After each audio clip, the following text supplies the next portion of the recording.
अस्सलाम वालेकुम dear student, उम्मीद है कि आप सब खैरियत से होंगे। 10th क्लास की हमने मैथ और फिज़िक्स की गेस्ट पेपर के ऊपर एक वीडियो बनाई थी। लोगों ने उसको काफ़ी पसंद किया और रिक्वेस्ट की कि आप 9th के ऊपर भी बनाएं, तो आपकी रिक्वेस्ट के ऊपर जो है ये वीडियो बनाई जा रही है। वीडियो बनाने से पहले आपको एक बात बताना जो है वो ज़रूरी है। बेटा, ये जो गेस्ट पेपर होते हैं ये किसी के पास कोई गैब का इल्म नहीं होता कि यही चीज़ आनी है। एक अंदाज़ा होता है कि ये क्वेश्चन जो है वो पूरे चैप्टर का निचोड़ है, तो वो आपको बताए जाते हैं।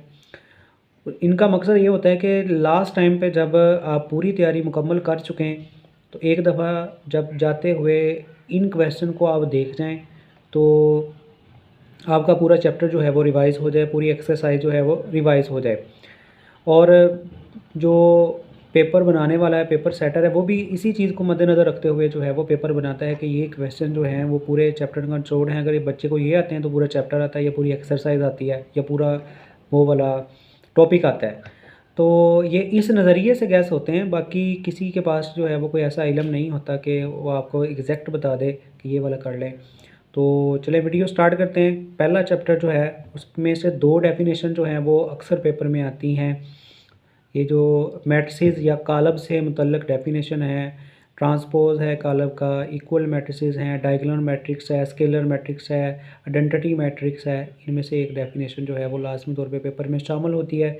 और क्वेश्चन नंबर 1.1 का क्वेश्चन नंबर 3 जो है वो अक्सर आ जाता है। ये इक्वल मैट्रिसेस से मुतल्लिक़ है। अगर आपको ये आता है तो आप, इसका मतलब है कि आप इक्वल मैट्रिसेस को अच्छी तरह से समझ चुके हैं। तो ये अच्छी तरीके से तैयार करके जाएँ, इसके आने के चांसेस बहुत ज़्यादा हैं। उसके बाद 1.2 में से क्वेश्चन नंबर 6 है ट्रांसपोज के हवाले से, इसको आप अच्छे तरीके से तैयार कर लें। उसके बाद 1.3 में से एडिशन के कुछ क्वेश्चन हैं। तो एडिशन जो है क्वेश्चन नंबर 3 के अंदर है और 4 के अंदर है। 4 का तीसरा पार्ट और 3 जो है उसका आप कोई 1-2 पार्ट कर लें तो आपकी प्रैक्टिस हो जाएगी। क्वेश्चन नंबर 8 जो है इसमें सिमेट्रिक और स्क्यू सिमेट्रिक जो है वो मैट्रिसेस के क्वेश्चन है। ये इंपॉर्टेंट टॉपिक है, लेकिन ये क्वेश्चन थोड़ा सा लेंथी हो जाता है, इसके आने के चांसेस इस एतबार से कम है। लेकिन आप सिमेट्रिक और स्क्यू सिमेट्रिक की डेफिनेशन लाजमी याद करके जाएँ। 1.4 है मल्टीप्लिकेशन के हवाले से, क्योंकि मल्टीप्लिकेशन जो है मैट्रिसेस की वो आगे जाके इस्तेमाल होनी होती है 1.5 और 1.6 में। और ये क्वेश्चन नंबर 3 जो है वो इंतहाई शॉर्ट और बिल्कुल जामे क्वेश्चन है, जिससे किसी भी बच्चे की मल्टीप्लिकेशन स्किल को चेक किया जा सकता है। तो क्वेश्चन नंबर 3 जो है इसके पहले 3 पार्ट अगर आप प्रैक्टिस कर लें तो ये काफ़ी होंगे। इनमें से तीसरा चौथा भी साथ मिला लें तो इनमें से कोई ना कोई पार्ट जो है वो पेपर के अंदर भी आ जाएगा। 5 और 6 जो हैं ये लॉन्ग क्वेश्चन के अतबार से इंपॉर्टेंट हैं। और उसके बाद चैप्टर नंबर 2 आता है। चैप्टर नंबर 2 के अंदर 2.1 है। 2.1 का क्वेश्चन नंबर 6, इसके 3 पार्ट हैं। ये आप अच्छे तरीके से तैयार करें। इनमें से एक पार्ट जो है वो हर दफ़ा आ जाता है। क्वेश्चन नंबर 5 भी आ सकता है पेपर में, इसको भी एक दफ़ा देख लें। उसके बाद इसमें से MCQs के अंदर पूछ लिया जाता है कि पाई जो है वो रैशनल है, इर्रेशनल है। तो पाई जो है वो बेटा एक इर्रेशनल नंबर है। 2.3 में चलते हैं। 2.3 की में से भी शॉर्ट क्वेश्चन आ जाता है, इसको आप एक दफ़ा जस्ट देख लें। और इम्पोर्टेंट एक्सरसाइज है जी 2.4, इसमें से लॉन्ग क्वेश्चन भी आता है और शॉर्ट क्वेश्चन भी आता है। 2.4 का क्वेश्चन नंबर 3 जो है इसका तीसरा और चौथा पार्ट ये हर साल ही पेपर में होते हैं। ये आप अच्छे तरीके से इनको तैयार कर लें, बिल्कुल सिंपल से हैं ये क्वेश्चन। और क्वेश्चन नंबर 3 का ही पार्ट नंबर 2 जो है ये लॉन्ग क्वेश्चन के लिए बड़ा इंपॉर्टेंट है। और सेम इसी तरह का क्वेश्चन जो है वो रिव्यू एक्सरसाइज में भी है। और रिव्यू एक्सरसाइज भी ज़्यादातर क्वेश्चन जो हैं वो 2.4 से मिलते जुलते हैं, इसी कॉन्सेप्ट के ऊपर हैं। तो वो भी आप अच्छे तरीके से तैयार कर लें। उसके बाद क्वेश्चन नंबर 1 है, इसका चौथा पार्ट है। और क्वेश्चन नंबर 2 है, ये ज़्यादा इम्पोर्टेंट है।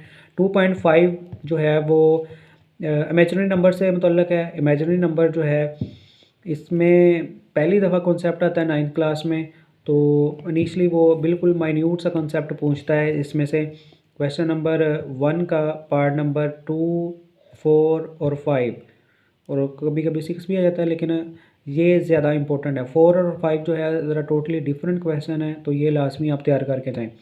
कॉन्जुगेट भी पूछ लिया जाता है, उसमें आपने सिर्फ आयोटा के साथ जो उसकी साइन होती है वो तब्दील करनी होती है। तो ये एक्सरसाइज आपकी कंप्लीट हुई। 2.6 जो है ये लॉन्ग क्वेश्चन के अतबार से ज़्यादा इम्पोर्टेंट है।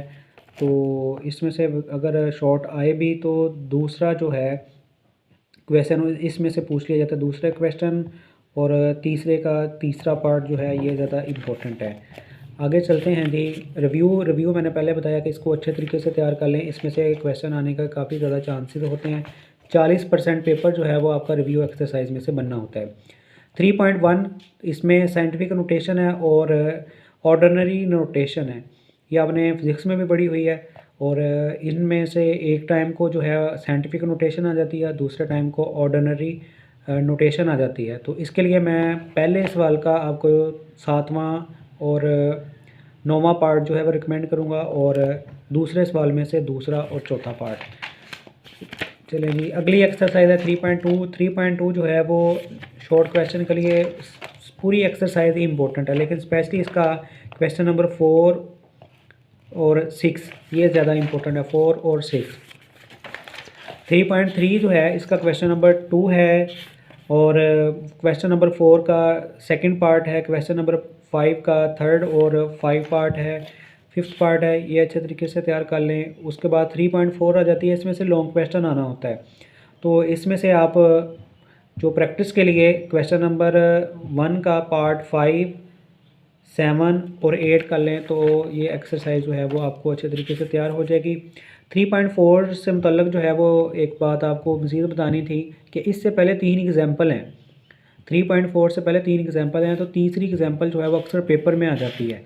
तो आप तीसरी एग्जाम्पल जो है वो 3.4 से पहले वाली लाजमी तौर पे हल करके जाएं, प्रैक्टिस करके जाएं। अगर आप फुल मार्क्स लेना चाहते हैं तो आपको कुछ एक्स्ट्रा ऑर्डिनरी चीज़ें जो हैं वो तैयार करना पड़ेंगी। अगर आप एवरेज हैं तो फिर आप सिंपल एक्सरसाइज तैयार कर लें तो आपके लिए काफ़ी है। फिर आप लास्ट पे आके कंफ्यूज ना हो। अगर आपके पास टाइम है, आप टीचर से जाके समझ सकते हैं, तो फिर आप एग्जाम्पल जो हैं वो 3.4 से पहले वाली लाजमी तौर पे कर लें। 4.1 इसका क्वेश्चन नंबर 3, इसका पार्ट नंबर भी 3 है। ये आप अच्छे तरीके से तैयार कर लें। पहला और तीसरा पार्ट, चौथे क्वेश्चन के 3 पार्ट हैं, ये आप तीनों ही कर लें। इनमें से कोई एक जो है वो लाजमी तौर पे पूछा जाता है। उसके बाद 4.2 जो है इसमें से लॉन्ग क्वेश्चन आएगा, इंशाल्लाह इस दफ़ा भी लॉन्ग आएगा, और मोस्टली जो है वो पहले 2-3 सवालों में से ही पूछ लिया जाता है। ये बाकी भी आगे जाकर यही कंसेप्ट जो है वो बार बार इस्तेमाल होता है। इसमें 2-3 फार्मूले अगर आप वो याद कर लें तो पूरी एक्सरसाइज हो जाती है। 4.3 जो है इसके अंदर पहले क्वेश्चन का चौथा पार्ट, दूसरे का तीसरा पार्ट और चौथा पार्ट, तीसरे क्वेश्चन का दूसरा पार्ट, ये आप प्रैक्टिस कर लें तो ये आपके लिए काफ़ी बेहतर होगा। क्वेश्चन नंबर 4 जो है इसका भी आप एक पार्ट कर लें, बेशक तीसरा पार्ट कर लें, तो ये एक्सरसाइज जो है इसमें से भी लाजमी क्वेश्चन जो है वो एक आएगा। 4.4 में से लॉन्ग क्वेश्चन आना होता है, और 4.4 में से क्वेश्चन नंबर 2 जो है ये शॉर्ट आंसर के तौर पर आ जाता है। कॉन्जुगेट पूछा गया है, इसमें भी जिस वैल्यू के ऊपर जो है वो स्क्वायर रूट है उसकी आपने अलामत बदल देनी है, बिल्कुल उसी तरह जैसे आपने कम्प्लेक्स नंबर में जो आयोटा था उसके साथ अलामत बदल दी थी। यहाँ पर कॉन्जुगेट के अंदर आपने क्या करना है जी, जिस वैल्यू के साथ जज़र की अलामत आ रही है, स्क्वायर रूट आ रही है, उसकी अलामत बदल देनी है, तो आपके पास कॉन्जुगेट आ जाएगा। तो ये अक्सर जो है वो 2 नंबर पे पूछ लिया जाता है, और देख लें कितना आसान छोटा सा जो है वो इसका आंसर होगा एक लाइन के अंदर। और 4.4 की रिव्यू जो है, चौथे चैप्टर की रिव्यू एक्सरसाइज 4 जो है ये बिल्कुल 4.2 या 4.4 से मिलती जुलती है। इसमें क्वेश्चन नंबर 6 का चौथा पार्ट और 7 का चौथा पार्ट, ये दोनों ज़रा डिफरेंट क्वेश्चन हैं, बाकी तो सिंपल उनके जैसे ही हैं। तो ये p² - 1/p² है, ये ज़रा डिफरेंट क्वेश्चन है, इनको आप अच्छे तरीके से तैयार कर लें। 5.1 जो है इसका क्वेश्चन नंबर 4 जो है इसका पहला और चौथा पार्ट, ये आप अच्छे तरीके से तैयार कर लें, फैक्टराइजेशन से मुतल्लिक है। 5.2 और इस चैप्टर में से आप इस चैप्टर में से 2 नंबर के अंदर जो है वो थ्योरम है 2, वो भी आ जाते हैं, रिमाइंडर थ्योरम, और पोलिनोमियल के से मुतल्लिक एक और है जी थ्योरम, वो आप अच्छे तरीके से तैयार कर लें। 5.2 जो है इसमें से भी क्वेश्चन जो है वो आ जाता है। इसका क्वेश्चन नंबर 6 जो है इसके आप 1-2 पार्ट लाजमी तौर पर कर लें। डेफिनेशन आ सकती हैं जी, फैक्टर थ्योरम है और रिमाइंडर थ्योरम है, इन दोनों की डेफिनेशन जो है वो भी आ सकती हैं। पॉलिनोमियल ज़ीरो ऑफ पॉलिनोमियल, ये आप अच्छे तरीके से तैयार कर लें।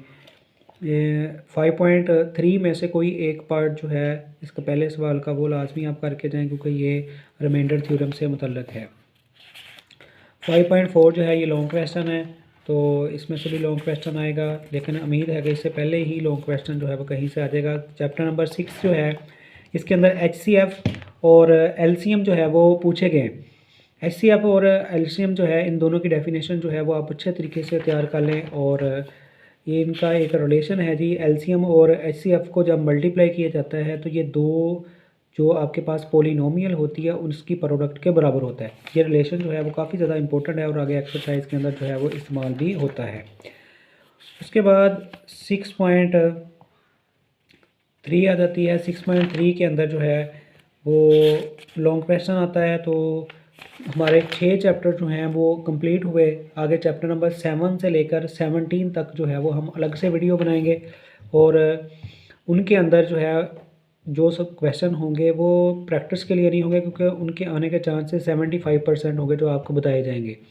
तो इसलिए हमारी नेक्स्ट वीडियो जो है वो आप लाजमी तौर पे देखें, ख़ुसूसी तौर पे वो बच्चे जिनकी तैयारी जो है वो बिल्कुल भी नहीं है और वो बिल्कुल भी मैथ जो है वो हल करने के काबिल नहीं है, यानी उनको बेसिक जो रूल्स हैं मल्टीप्लिकेशन के, एडिशन के, सब्ट्रैक्शन के वो भी नहीं आते। अगर वो भी पास होना चाहते हैं तो पासिंग मार्क्स के लिए हमारी नेक्स्ट वीडियो जो है वो लाजमी तौर पे देखें, क्योंकि उनमें हम वो चीज़ें बताएंगे कि आप बगैर एडिशन, सब्ट्रैक्शन और मल्टीप्लिकेशन के आप मैथ के अंदर जो है वो पास हो सकते हैं। तब तक के लिए अल्लाह हाफिज़।